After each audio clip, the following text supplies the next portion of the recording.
अस्सलामुअलैकुम वरहमतुल्लाहि वबरकातुहू। खैरियत से हैं तमाम अहबाब, उम्मीद है इंशाअल्लाह बखैर होंगे। और मेरी दुआ यही है कि अल्लाह तबारक व तआला आपको आफियत के साथ में रखे। मोहतरम हज़रात, आपने टाइटल तो पढ़ा ही होगा, थंबनेल पर जो देखा है, इंशाअल्लाह उसी के मुताल्लिक कुछ अर्ज़ करने की जसारत कर रहा हूँ, हिम्मत कर रहा हूँ। आप हज़रात से दरख्वास्त है कि गौर के साथ में सुने, और दूसरी दरख्वास्त ये है कि वीडियो को लाइक करें और शेयर करें। तो मैं आप हज़रात को नुस्खा बतलाऊँ उससे पहले आपसे दरख्वास्त है कि अगर अभी तक आपने हमारा चैनल सब्सक्राइब नहीं किया है तो बराए करम सब्सक्राइब कर लीजिए और बेल आइकन को दबा दीजिए, ताकि आने वाली वीडियोस का जो नोटिफिकेशन है वो आपको मिलता रहे। बहुत से हज़रात जो हैं वो मुझे मैसेज करते हैं कि जी उस वीडियो का लिंक हमें दे दीजिए, 4G और 5G जो आपने कैप्सूल बनाए हैं, ताकि हम भी उसको इस्तेमाल करें।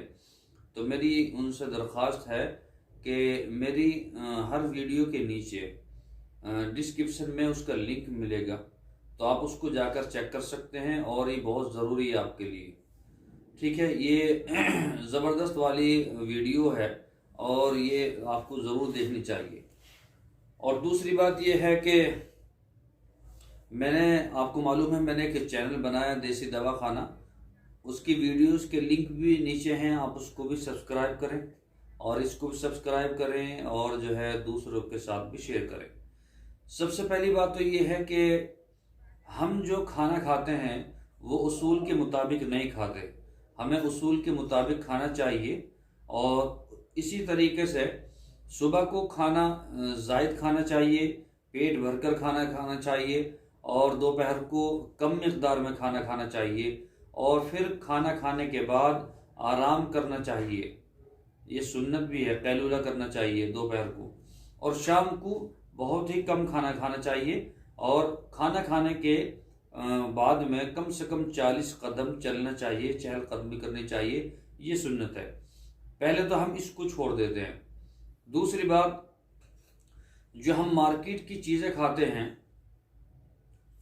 वो नहीं खानी चाहिए।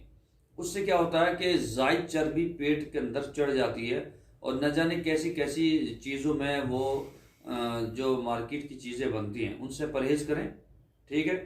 दूसरी बात, बहुत से हज़रात बिरयानी के शौकीन होते हैं, और वो बहुत सी दफ़ा मैंने देखा भी है लोगों को, वो बिरयानी जब ख़रीदते हैं कहते हैं कि ये तरी गिरी है, इसके ऊपर तरी गिरी है, तरी को पीते हैं। तो ये गलत है। ये तरी जाके तुम्हारे पेट में इकट्ठी हो जाती है और फिर परेशान हो जाते हैं। तो इसका हल बिल्कुल सादा सा सिंपल सा ये है कि आप सुबह को एक गिलास गर्म पानी लें और उसमें 2 चम्मच शहद गिरें और पी लीजिए। ठीक है, ये पहला नुस्खा। दूसरा नुस्खा जो आपको करना है, एक दिन तो ये काम करना है कि शहद के 2 चम्मच गिरनी गर्म पानी में, उसको पीना है। दूसरे दिन ये काम करना है कि 1 गिलास पानी लेने के बाद में आप जो है उसमें नींबू का जो लीमू होता है उसका अर्क निचोड़ेंगे। आधा नींबू 1 गिलास में गिरना है। गिरने के बाद में आप क्या करेंगे कि फिर उसमें दारचीनी का पाउडर गिरेंगे। दारचीनी का पाउडर गिरेंगे आधी चम्मच। ठीक है, और उसमें 1 चुटकी कलौंजी का पाउडर गिरेंगे। ठीक है, कलौंजी का पाउडर बना लीजिएगा, दारचीनी का कलौंजी का पाउडर गिरेंगे, और इसको पीना है नहर मुंह। एक दिन ये करना है, एक दिन वो शहद वाला काम करना।